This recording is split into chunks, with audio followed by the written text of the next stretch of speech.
అందరికీ నమస్కారం. ఈరోజు మనం దక్కన్ చరిత్రలోకి ఓ ప్రయాణం చేద్దాం. ఒకానొక కీలకమైన సామ్రాజ్యం, అదే Bahmani sultanate. Competitive exams prepare అయ్యే వాళ్లకైతే ఇది చాలా చాలా ముఖ్యమైన టాపిక్. సో పదండి, ఈ సామ్రాజ్యం కదేంటో వివరంగా చూసేద్దాం.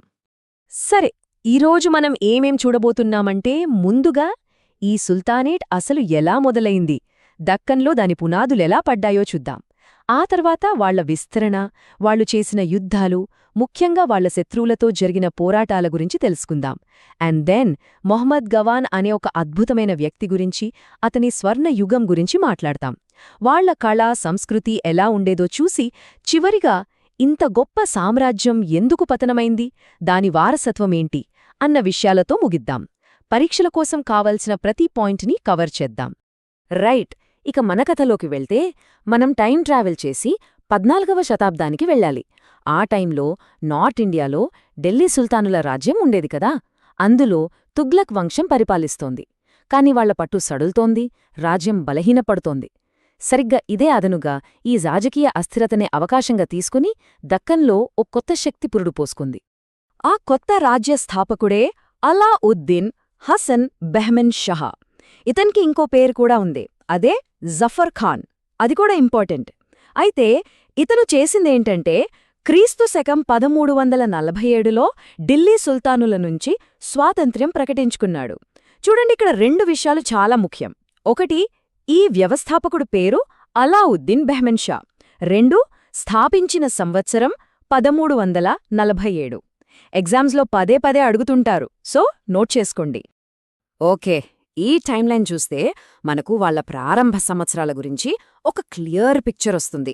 చూడండి, క్రీస్తు శకం 1347లో అలాఉద్ దిన్ బెహ్మెన్ షా గుల్బర్గాని రాజధానిగా చేసుకుని ఈ సుల్తానేట్ను స్థాపించాడు.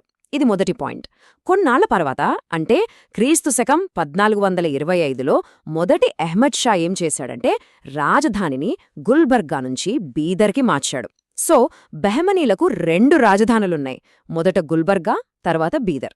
ఒక సామ్రాజ్యాన్ని స్థాపించడం ఒకెత్తు, కాని దాన్ని కాపాడుకుంటూ విస్తరించడం అంతకన్నా పెద్ద సవాల్.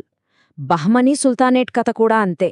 వాళ్ల చరిత్రని మనం సరిగ్గా అర్థం చేసుకోవాలంటే, వాళ్లకి దక్షిణాన ఉన్న మరో మహాసామ్రాజ్యం గురించి తెలుసుకోవాలి, అదే విజయనగర సామ్రాజ్యం. ఈ రెండు రాజ్యాల మధ్య వైరం దక్కన్ చరిత్ర గతినే మార్చేసింది. అయితే ఇక్కడో ఒక ముఖ్యమైన విషయముంది. చాలామంది ఈ యుద్ధాలని హిందూ ముస్లిం యుద్ధాలుగా, అంటే మతపరమైన గొడవలుగా అనుకుంటారు. కాని అది పూర్తి నిజం కాదు. ఇది మెయిన్స్ లాంటి ఎగ్జామ్స్లో అనలైజ్ చేయడానికి చాలా ఇంపార్టెంట్ పాయింట్. నిజానికి ఈ పోరాటాల వెనక అసలు కారణం సంపద, అధికారం. ముఖ్యంగా కృష్ణా, తుంగభద్ర నదుల మధ్య ఉండే అత్యంత సారవంతమైన రాయచూర్, దోఅబ్ అనే ప్రాంతం కోసం. సో ఇవి మతపరమైన యుద్ధాల కన్నా టెరిటరీ కోసం, ఎకానమీ కోసం జరిగిన సెక్యులర్ పోటీలన్మాట. ఈ టేబుల్ చూస్తే మొదటి మేజర్ యుద్ధం గురించి మనకు క్లియర్గా తెలుస్తుంది. ఒకవైపు బహమనీల తరఫున మొదటి మొహమ్మద్ షా, మరోవైపు విజయనగర సామ్రాజ్యం నుంచి మొదటి బుక్కరాయలు. ఫైనల్గా ఏమైందంటే బహమనీలే గెలిచారు. ఈ గెలుపుతో వాళ్లకు రెండు పెద్ద లాభాలు జరిగాయి. ఒకటి, గోల్కొండ వాళ్ల రాజ్యంలో కలిసిపోయింది. రెండు, వరంగల్ రాజ్యం వాళ్లకి ఒక వాసల్ స్టేట్గా మారింది. వాసల్ అంటే సామంతరాజ్యం. అంటే ఇకపై వరంగల్ వాళ్లకు లోబడి ఉంటూ పన్నులు కట్టాలన్నమాట. సరే, ఇంత పెద్ద సామ్రాజ్యాన్ని ఒక్కరే పాలించటం కష్టం కదా. అందుకే పరిపాలనా సౌలభ్యం కోసం రాజ్యాన్ని కొన్ని ప్రావిన్సులుగా, అంటే భాగాలుగా విభజించారు.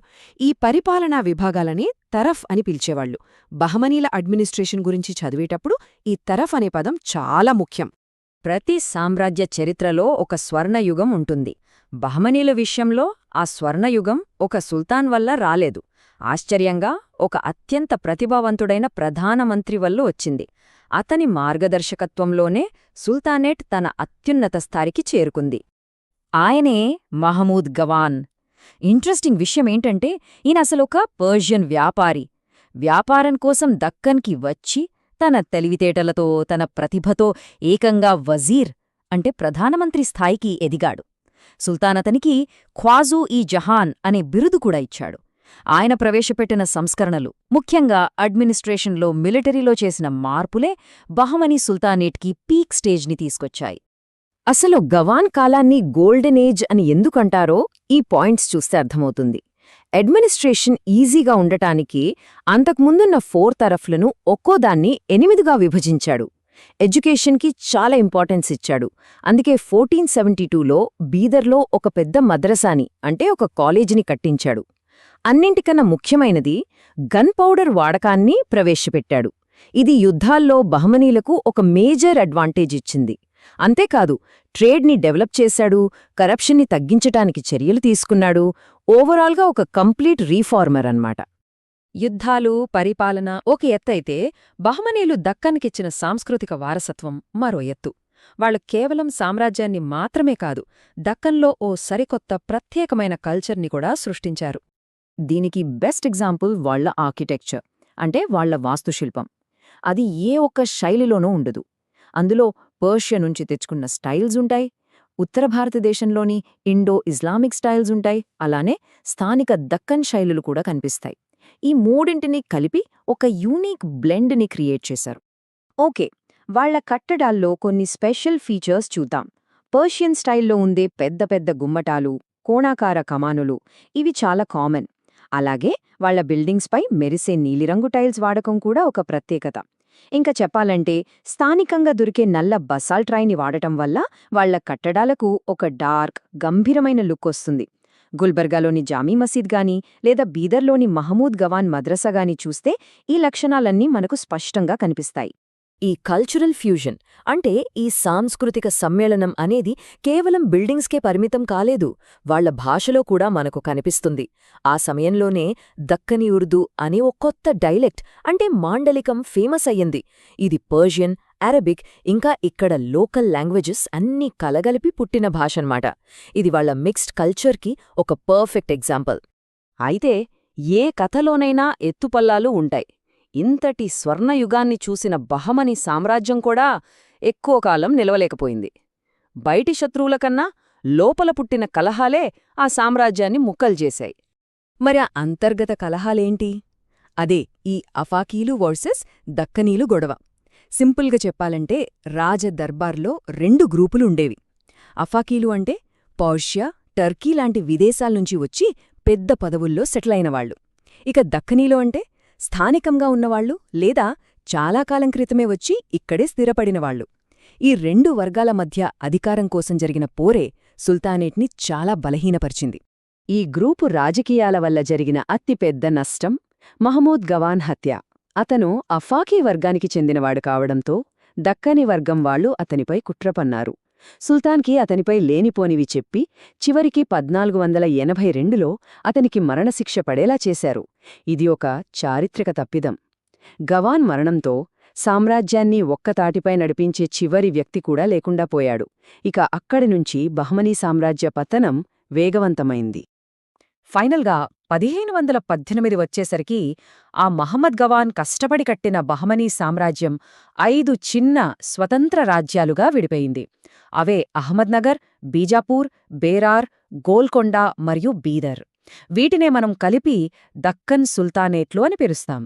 ఈ టేబుల్ చాలా చాలా ఇంపార్టెంట్. ఏ ఎగ్జామ్లో అయినా సరే ఈ 5 రాజ్యాలు, వాటి రాజవంశాలు, వాటిని స్థాపించిన వాళ్ల పేర్లు, వీటిమీద ఖచ్చితంగా ప్రశ్నలొస్తాయి. మొత్తం మీద చూస్తే దాదాపు 180 ఏళ్లపాటు దక్కన్ను పాలించిన బహమనీల వారసత్వం చాలా సంక్లిష్టమైనది.